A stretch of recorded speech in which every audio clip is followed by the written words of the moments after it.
Hey everyone, a drawing is being transferred over to me and I'll show you what it is at the end of this video when it's done. I feel as if YouTube has outpaced people like me. I'm a creative person and despise having to pump out videos on a daily basis just to compete with everyone. I'm trying to release videos weekly, but I can't because I don't want these reaction videos to be thoughtless. Yeah, they are surface level, but I'm finding ways to make them more memorable because I want to be known for quality over quantity. Even in my previous era, it still had my touch in it, and I'm not referring to the off-color skits. Something sinister was lurking in the background, and this I believe no one has caught on to. Back in the first video of that era, the return to commentary, there's a plane in the background with the numbers 171. Fast forward to 3 minutes and 6 seconds into that video, there's a poster on the wall. There were no survivors on that plane.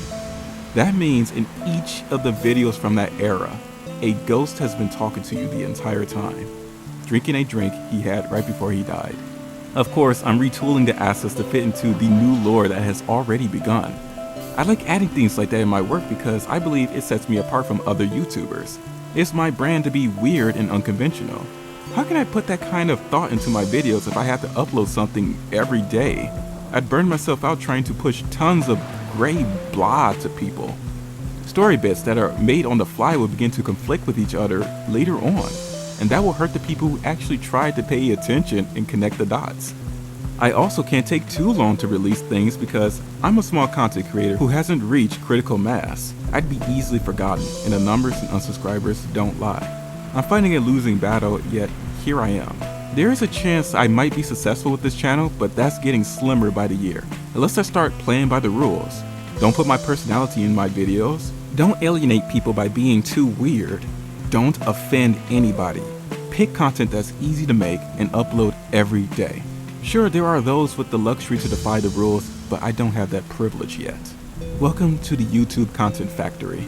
Everyone's welcomed, but only the chosen will thrive. Chosen mostly by the algorithm with help from the viewer base. I'm being a bit dramatic, and I don't mean to make this sound so bleak, because many YouTubers have made this work, but it comes at the expense of creativity. I'm trying to adapt to the rules while still finding ways to be me, and I know I'm not alone in that. There's a fine balance I have to get right between what's easy to produce and how creative I want to be.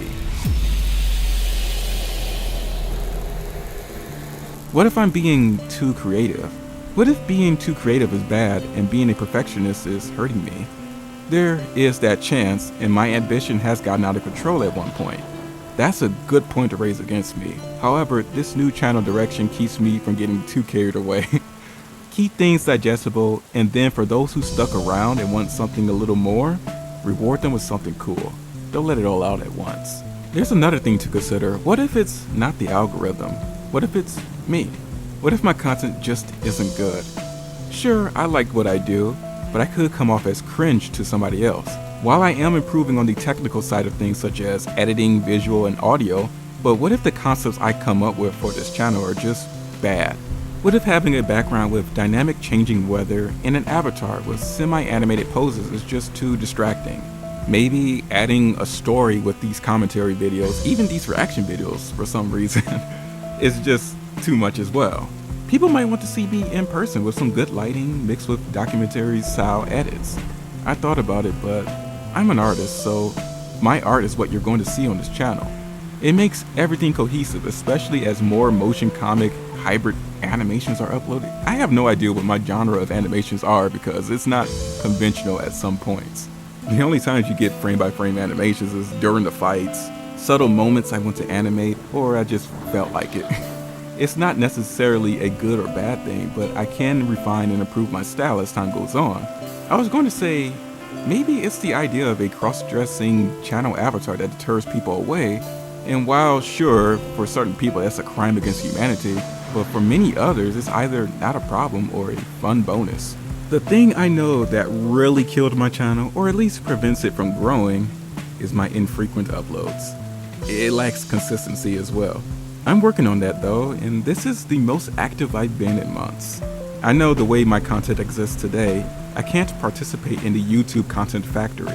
I can only do what I can in hopes I could one day find an audience who likes what I do. And maybe that's it. Do what I love doing, improve my craft, and perhaps people will love it too. I know things aren't perfect, but I'm working on it. If it turns out my content is very niche, then that's fine. As I've stated before, my brand is very unconventional, meaning it's not going to be mainstream. For those who found me, welcome. You're in for a crazy ride when things really get going. That's pretty much where I'm at now. I'm going to take as much time as I need for the big content and upload short videos like this so I'm not forgotten by the algorithm. I can't do much about missing a week or two, but I'll be more active this time around. Anyways, I gotta go. Be nice to one another and take care of yourselves.